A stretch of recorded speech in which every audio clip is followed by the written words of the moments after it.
आमच्या दोघांच्या झाडावर 5-6 पाखरं बसली होती. आमच्या दोघांच्या झाडावर 5-6 पाखरं बसली होती. ती पाखरं ते झाड हिरवगार आणि गजबजून गेलं होतं. आणि मग पुढं काय झालं, पुढं अशी भानगड झाली की म्हातारपण आल्यावर अशी काय फसगफलत झाली आणि पंख फुटल्यावर सारी पाखर भरभर उडून गेली. आमची लाडाची सुनबाई काही सांगू तिची नवलाई, नवऱ्याच्या कानात सांग तुमचा आई बापू पाहिजे नाही. आणि जितक्या परी हे मरण आमचं आम्ही डोळ्यांनी पाहिलं र. आणि लगीन झाल्यावर माई बाप सोडून पोरग वेगळं राहिलं र.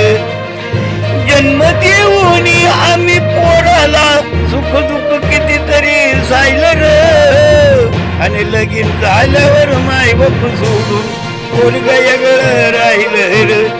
अशा वयात कुठं आम्ही जावं, काही खावं आणि काही प्यावं, या पडक्या घरात आम्ही कसं आम्ही वरावं. आणि जित्या परी हे मरण आमचं आम्ही डोळ्यांनी पाहिलं र. लगीन झाल्यावर माई बाप सोडून पोरग वेगळं राहिलं र. काही करायचं असून नसून आमच्या जीवाचं नाही कोणी, काही करायचं असून नसून आमच्या जीवाचं नाही कोणी. लई जपला मी पोहराला तर हाताच्या फोडावानी. आणि तरुणपणाची आठवण येते, तरुणपणाची आठवण येते, पाणी डोळ्यातून वाहिलं र. आणि लगीन झाल्यावर माई बाप सोडून पोरग वेगळं राहिलं र.